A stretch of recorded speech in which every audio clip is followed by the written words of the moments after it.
मुझसे ये कई सवाल किए जाएंगे कि आपने तो उम्मीदों की एक आवाज जगाई थी, फिर आपने आंसू का दामन क्यों थामा। तो सवाल किया जाएगा, उससे पहले ये जवाब मैं देना चाहता हूं कि आजसू वही पार्टी है कि जब झारखंड राज्य की परिकल्पना को साकार करने की बारी आई थी तो किसी जीप के ट्रैकर पर चढ़कर सुदेश में तो ही आंदोलन करने जाते थे। जितना खेती करेंगे विश्लेषण तो उतना ही का होगा। तो खेती हुआ 1 कट्ठा में, इसलिए 1 कट्ठा का विश्लेषण हो रहा है। जब 1 एकड़ में पूरे 81 सीटों का विश्लेषण होगा आने वाले वक्त में, अगर हम लोग ऐसा कोई परिदृश्य बनाते हैं तो हमारा और आंकड़ा बढ़ेगा, हमारी ताकत बढ़ेगी। बात मैं कहना चाहता हूं। तो मैं ये कहना चाहता हूं कि एक एक झारखंडियों का, एक एक मूलवासियों का खून पसीना इस झारखंड के आजसू पार्टी में सम्मिलित है। और ये आजसू पार्टी झारखंड के उम्मीदों की पार्टी है, सपनों की पार्टी है। इस पार्टी को सींचने का संकल्प लिया है और इस बात का ऐलान करना चाहता हूं कि मेरी प्रतिबद्धता अपने राज्य के लिए है, झारखंडी माटी के लिए है, इस बिरसा मुंडा की माटी के लिए है, विनोद बाबू की माटी के लिए है, निर्मल महतो की माटी के लिए है, तिलका मांझी के लिए है, नीलांबर पतांबर के लिए है, सिद्धो कानू के लिए है, शेख भिखारी के लिए है, नादिर अली के लिए है, जयमंगल पांडे के लिए है। मेरा ना कोई अब व्यक्तिगत लक्ष्य होगा, ना ही कोई व्यक्तिगत महत्वाकांक्षा होगी। अब सिर्फ एक ही महत्वाकांक्षा है कि झारखंड को सुंदर बनाना है, कि झारखंड के विस्थापितों की आवाज को बुलंद करना है। धनबाद के भीतर हमेशा गोलियों की आवाज सुनाई देती है, लेकिन उन ताकतों को यहां से ऐलान करना चाहता हूं कि हमारी धरती पर, हमारे ही जमीन पर, हमारे ही घर के किनारे अपना घर बसा करके जो लोग यहां पर रंगदारी और माफियागिरी की जुर्रत दिखा रहे हैं, उसको आजसू पार्टी उसी के लहजे में आने वाले वक्त में जवाब देगा। इस बात का भी मैं ऐलान करना चाहता हूं। निराशा का भाव आजसू पार्टी के कार्यकर्ताओं के अंदर अलग तरीके से भरा गया, लेकिन मैं ये कहना चाहता हूं साथियों कि आप अपने परिणाम का जब विश्लेषण करिएगा तो आपने जिन 10 सीटों पर लड़ाई लड़ी थी, उन 10 सीटों पर आपका प्रदर्शन काफी बेहतर रहा है। इसलिए इस बात की आज हमसे कई सवाल किया जाएगा कि क्या राजनीति में विचारों की नैतिकता मर गई, क्या राजनीति में विचारों की कोई प्रासंगिकता नहीं रही, आखिर लोग क्यों कहीं से कहीं पर जाते हैं। मैं ये सवाल आज इस मन से कहना चाहता हूं कि विनोद बाबू ने कहा था कि पढ़ो और लड़ो, लेकिन विनोद बाबू ने यह नहीं कहा था कि पढ़ो और अराजक की स्थिति उत्पन्न करो। इसलिए आज लड़ने के लिए आया हूं, आजसू पार्टी का दामन थामा हूं। आज राज्य के अंदर इन पहलुओं पर विचार करना होगा। किस राज्य की उम्मीदों को, इस राज्य की आकांक्षाओं को कौन साकार कर सकता है, कौन मूर्त रूप दे सकता है। तो आपको नजर दौड़ाना पड़ता है कि वो उम्मीद की किरण कहां से निकलेगी।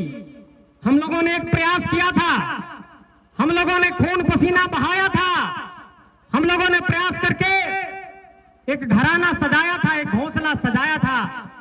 लेकिन इस मंच में बड़ी बुलंद आवाज से मैं ये कहना चाहता हूं कि किसी भी राजनीति में सामूहिकता का भाव होना चाहिए, सबको साथ लेकर चलने का भाव होना चाहिए। और केंद्रीय सभा में भटिंडा के वाटरफॉल में ये सजी हुई मंच इस बात की गवाही है कि पूरे झारखंड राज्य का प्रतिनिधित्व और उम्मीद इस मंच पर बैठा है। इसलिए इस मंच को आज हमने चुना है। मुझसे ये कई सवाल किए जाएंगे कि आपने तो उम्मीदों की एक आवाज जगाई थी, फिर आपने आंसू का दामन क्यों थामा। तो सवाल किया जाएगा, उससे पहले ये जवाब मैं देना चाहता हूं कि आजसू वही पार्टी है कि जब झारखंड राज्य की परिकल्पना को साकार करने की बारी आई थी तो किसी जीप के ट्रैकर पर चढ़कर सुदेश में तो ही आंदोलन करने जाते थे। इसलिए मैं ये कहना चाहता हूं कि कहावत है, कहते हैं कि सभी का खून इस मिट्टी में शामिल है। तो मैं ये कहना चाहता हूं कि एक एक झारखंडियों का, एक एक मूलवासियों का खून पसीना इस झारखंड के आजसू पार्टी में सम्मिलित है। और ये आजसू पार्टी झारखंड के उम्मीदों की पार्टी है, सपनों की पार्टी है। इस पार्टी को सींचने का संकल्प लिया है और इस बात का ऐलान करना चाहता हूं कि आज की तारीख से अपना सर्वस्व इस झारखंड को समर्पित करता हूं, आजसू पार्टी को समर्पित करता हूं। दिन रात 24 घंटे सातों दिन 365 दिन जहां भी आपको जरूरत पड़ेगी मैं आपके लिए हाजिर रहूंगा, जहां भी बुलाएंगे आऊंगा। और इस बात का ऐलान करना चाहता हूं कि मेरी प्रतिबद्धता अपने राज्य के लिए है, झारखंडी माटी के लिए है, इस बिरसा मुंडा की माटी के लिए है, विनोद बाबू की माटी के लिए है, निर्मल महतो की माटी के लिए है, तिलका मांझी के लिए है, नीलांबर पतांबर के लिए है, सिद्धू कान्हू के लिए है, शेख भिखारी के लिए है, नादिर अली के लिए है, जयमंगल पांडे के लिए है। मेरा ना कोई अब व्यक्तिगत लक्ष्य होगा, ना ही कोई व्यक्तिगत महत्वाकांक्षा होगी। अब सिर्फ एक ही महत्वाकांक्षा है कि झारखंड को सुंदर बनाना है, कि झारखंड के विस्थापितों की आवाज को बुलंद करना है। और इसी धनबाद में कुछ दिनों पहले गोलियों की आवाज सुनाई दी थी। इस धनबाद के भीतर हमेशा गोलियों की आवाज सुनाई देती है, लेकिन उन ताकतों को यहां से ऐलान करना चाहता हूं कि हमारी धरती पर, हमारे ही जमीन पर, हमारे ही घर के किनारे अपना घर बसा करके जो लोग यहां पर रंगदारी और माफियागिरी की जुर्रत दिखा रहे हैं, उसको आजसू पार्टी उसी के लहजे में आने वाले वक्त में जवाब देगा। इस बात का भी मैं ऐलान करना चाहता हूं।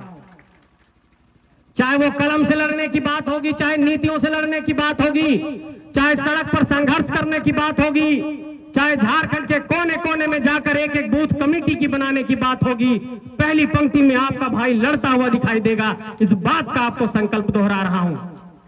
मैं ये कहना चाहता हूं आप सबसे कि एक निराशा का भाव आजसू पार्टी के कार्यकर्ताओं के अंदर अलग तरीके से भरा गया, लेकिन मैं ये कहना चाहता हूं साथियों कि आप अपने परिणाम का जब विश्लेषण करिएगा तो आपने जिन 10 सीटों पर लड़ाई लड़ी थी, उन 10 सीटों पर आपका प्रदर्शन काफी बेहतर रहा है। इसलिए इस बात की मैं वकालत करता हूं। अभी कह रहे थे केंद्रीय प्रवक्ता जी कि जितना खेती करेंगे विश्लेषण तो उतना ही का होगा। तो खेती हुआ 1 कट्ठा में, इसलिए 1 कट्ठा का विश्लेषण हो रहा है। जब 1 एकड़ में पूरे 81 सीटों का विश्लेषण होगा आने वाले वक्त में, अगर हम लोग ऐसा कोई परिदृश्य बनाते हैं तो हमारा और आंकड़ा बढ़ेगा, हमारी ताकत बढ़ेगी। बात मैं कहना चाहता हूं। एवं इंजीनियर बनकर भरे सफलता की ऊंची उड़ान, जहां साधारण छात्र भी झारखंड टॉपर्स बनकर बना रहे इतिहास। दूरदर्शी शिक्षाविद श्री विपिन सिंह के मार्गदर्शन में मेडिकल एवं इंजीनियरिंग के लाखों छात्रों के लिए आशा की किरण के रूप में गोल nation's leading institute. TheFollowUp.in. Like, share and subscribe. www.thefollowup.in